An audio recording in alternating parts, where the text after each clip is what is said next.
Hi, welcome back to my website. I've been recently posting videos of my book reflections on books I've been reading throughout this year. Um, and I love reading books, I love learning and things like that. But another thing I love is movies, also board games, as my office would show. But I love movies. I love going to movies. I love watching movies, all that jazz. I'm recently subscribed to the Regal Unlimited program, so I've been going to more movies, and I'm going to be going to more movies throughout this year. And so, along with this idea of I love talking about the books I'm reading, I love talking about movies and sharing my thoughts. And so I've decided I'm going to start posting some movie kind of reflections and thoughts here on my website as well. Today I'm going to be talking about The Current War, which is directed by, I'm going to probably butcher his name, Alfonso Gomez Rion, I'm going to guess, maybe French, I don't know, I don't actually know. And it stars Benjamin Cumberbatch, uh, Tom Holland, uh, Nicholas Holt, Michael Shannon, and a bunch of other people.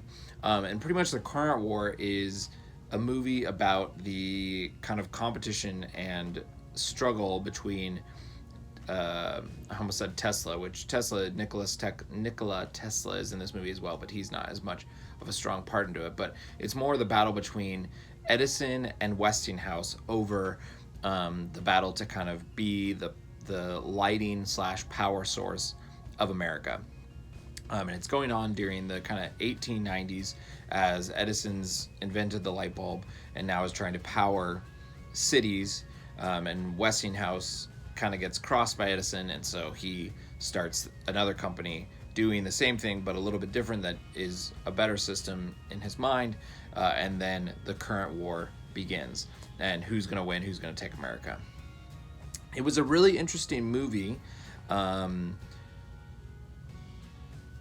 It's a really interesting movie in the realms of the story of the history of Edison and Westinghouse, and how this all came to be, and how we're at this realm now where electricity is everywhere in our country.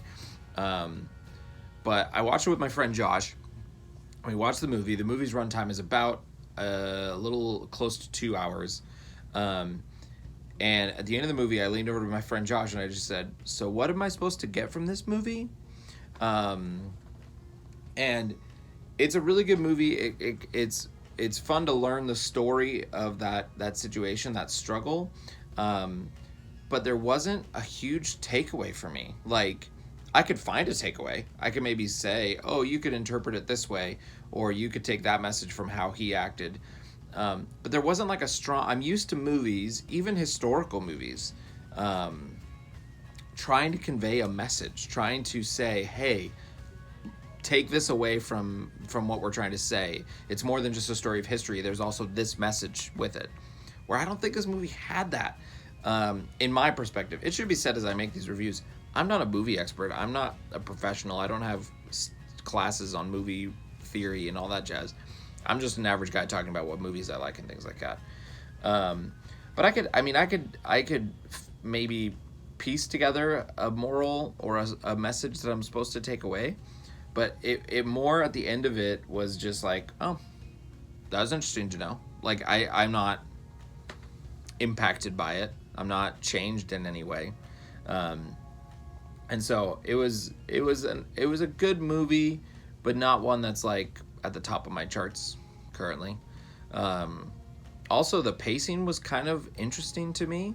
The first half of the movie, give or take, was like at this breakneck speed. Like I felt like it was like the climax of the movie. Like it was like boom, boom, boom, boom, boom, boom. Like things were changing, things were going, going, going, going, going, going, going, going, going.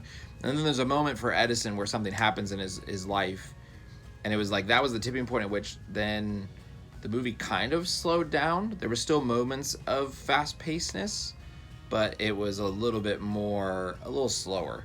And maybe that was intentional.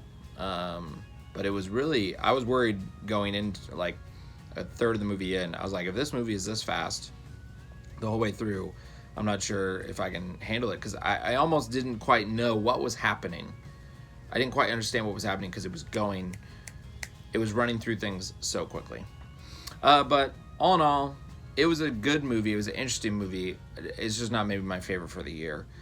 So if you're interested in history, learning about the current wars of that time between Edison and Westinghouse, if you're interested in that kind of thing, or if you're just fans of these actors, maybe go see it. It was a really good movie for Michael Shannon. He played a killer Westinghouse. He was really, really good. So you can take that as my thoughts. You can see the movie if you so desire. If not, maybe it's worth waiting until it comes to Netflix. I don't know. But thanks for watching. Go see some movies, and I hope you have a great week.